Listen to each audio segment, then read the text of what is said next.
ఈ సంవత్సరాలు నాకున్న ఎక్స్పీరియన్స్ తోటి ఇప్పుడు కట్ ఆఫ్ చూస్తున్నాను.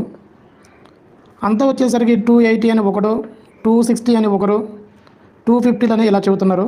ఇవన్నీ రాంగు. 240 ప్లస్ అంటే ఒక 5 to 6 మార్క్స్ అన్నమాట. ఇక్కడ వచ్చేసరికి మహా అయితే 2 to 3 మెంబర్స్ ఉండొచ్చు, కన్ఫర్మ్ కాదు. అదే 230 to 240 వచ్చేసరికి ఒక 20 మెంబర్స్ మహా అయితే ఉండొచ్చు. 220 to 230 వచ్చేసరికి ఒక 50 to 60 మెంబర్స్ ఉండొచ్చు. అదే 210 to 220 వచ్చేసరికి 100 to 120 ఉండొచ్చు. 200 to 210 వచ్చేసరికి 150 to 200 మెంబర్స్ ఉంటారు. అంటే టోటల్గా యావరేజ్గా చూసుకున్నా కూడా నీకు ఇక్కడ వచ్చేసరికి 150, 100, 250, 300, 320 అంటే యావరేజ్ ఇక్కడ 350 to 400 ఈ మధ్యలోనే, అది కూడా చాలా చాలా కష్టం ఉంటారు.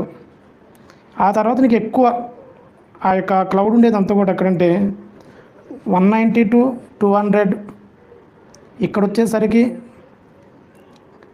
300 to 400 మెంబర్స్ ఉంటారు ఈ కొద్దిపాటి గ్యాప్లోనే.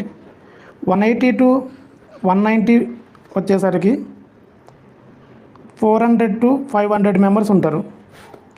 అదే నీకు 170, 180 వచ్చేసరికి ఇక్కడ నీకు 700 to 1000 మెంబర్స్ వరకు ఇక్కడే ఉంటారు.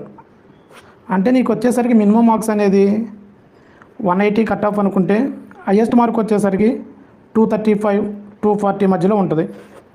ఈ మధ్యలో నీకు కట్ ఆఫ్ ఉంటుంది తప్పితే చాలామంది బయట చెబుతున్న సోది కబుర్లాగా 220 ప్లస్లు, 240 ప్లస్లు ఇవైతే కాదు.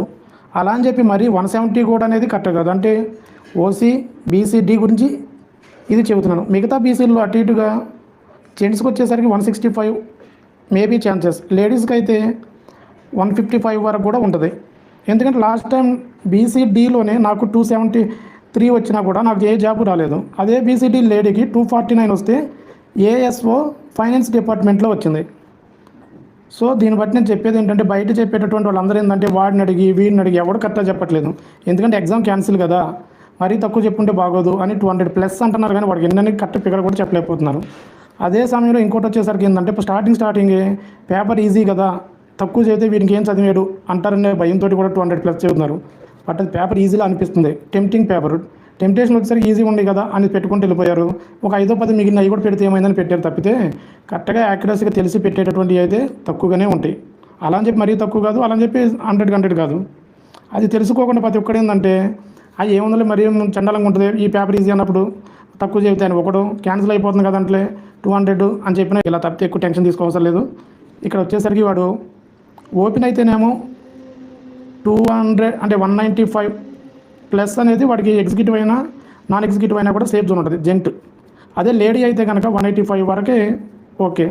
బీసీ అయితే కనుక జెంట్కి 180 ప్లస్, లేడీ అయితే కనుక 170 కూడా చెప్పొచ్చు. ఎందుకంటే లేడీస్కి మనకు వచ్చేసరికి మినిమం ఒక్కొక్కసారి 15 మార్క్స్ కూడా డిఫరెన్స్ ఉంటుంది. అది ఎగ్జాంపుల్ నాకు లాస్ట్ టైం ఎదురైంది.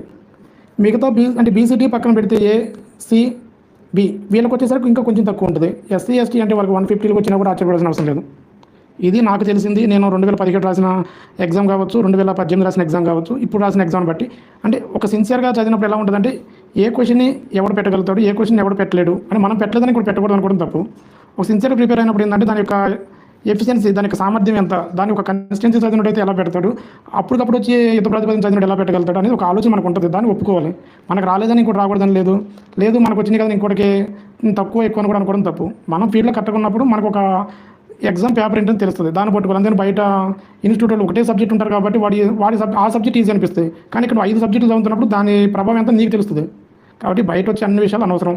ఇదైతే ఎగ్జాక్ట్గా ఇలాగే ఉంటుంది. లాస్ట్ టైం ఇలాగే చేశాను. నా రూమ్ మీద ఒక ఏఎస్ఓ వస్తుంది అది ఇది అన్నా కూడా లేదన్నా నీకు వస్తే జూనియర్ అసిస్టెంట్ అన్నాను. ఎగ్జాక్ట్గా అదే జరిగింది. ఇప్పుడు కూడా అంతే ఉంటుంది.